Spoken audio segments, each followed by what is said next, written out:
mighty river Godavari provides sustenance to the millions of people along its course.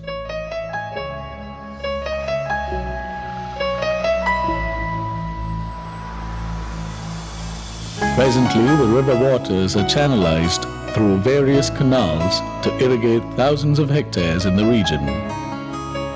But there was a time when the river used to empty itself into the sea, and the people of Rajahmundry district in the erstwhile Madras Presidency had to contend with recurring famines and frequent floods.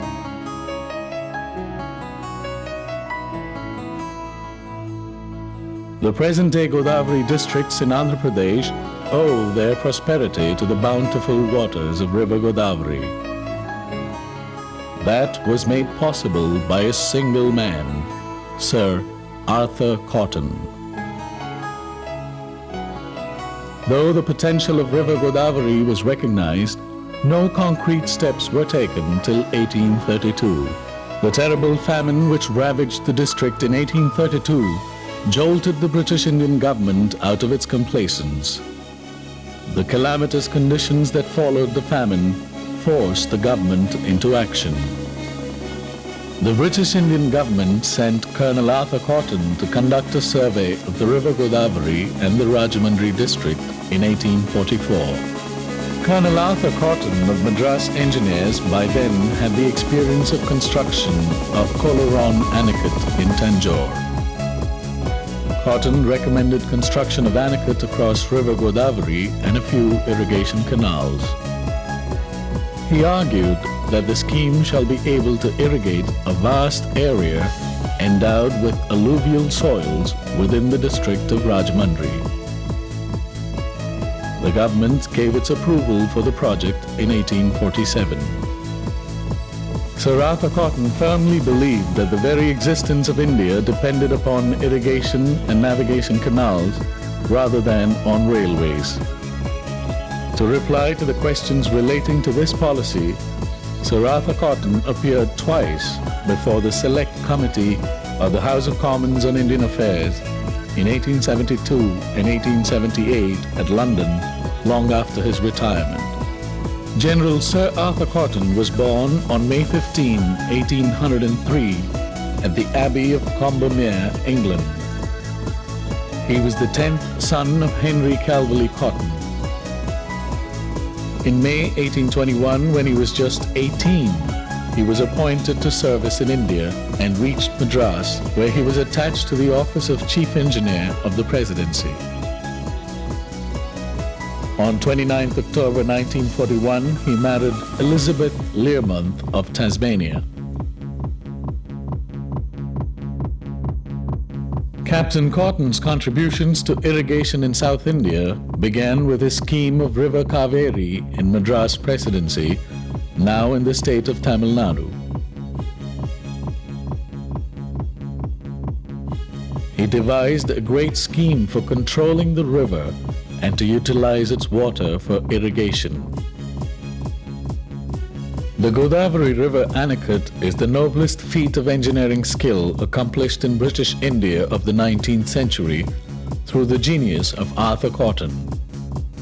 It was then in the Rajahmundry district of the Madras Presidency and today in the East Godavari district of Andhra Pradesh.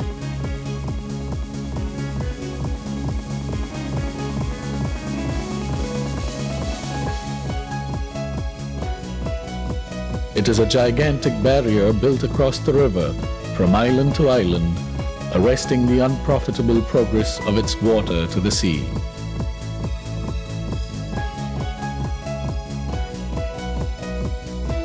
Arthur Cotton decided to build the Anicut at the head of the delta, just below the village of Dhavaleshwaram.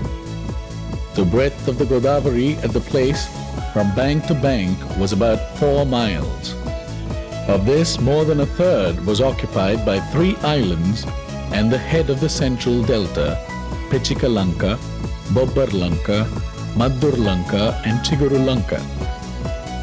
To bring the river under control, Cotton decided to build a 12 feet high and 2.25 mile long masonry dam across the riverbed. Within few months after it was launched, the work at the project gained momentum. A quarry had been opened. Tram roads from the quarry to the river were nearly completed. A small steamer had been obtained from Calcutta.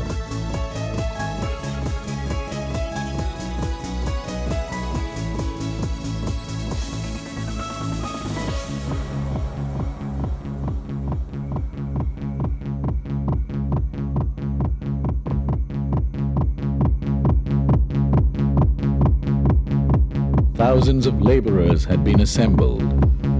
The hitherto quiet village of Dhauleshwaram had been converted into a bustling town. Despite several problems, the work on the Anicut was completed by 1852.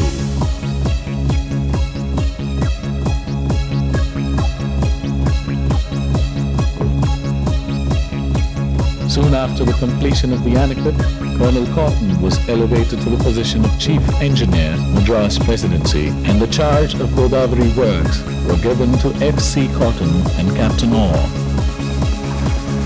The district till then known as Rajamundry was renamed as Godavari District after the Anicut was completed. It was not just a change of name. The Anicut transformed the living conditions of the people of the district. Large tracts of land, hitherto barren and arid, were brought under cultivation. Crops like paddy, sugarcane, and other commercial crops like coconut contributed to the prosperity of the district. There was a 250% increase in revenue. Obviously, the bountiful Godavari waters not only irrigated the soils, but also breathed new life into the people of the district.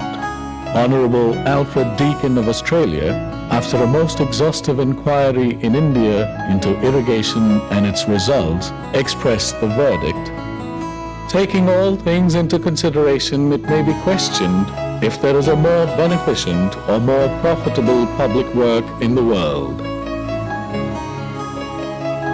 This is the Anicut on Godavari as it stands today, with all the additions and alterations made to the original construction, designed and executed by Arthur Cotton.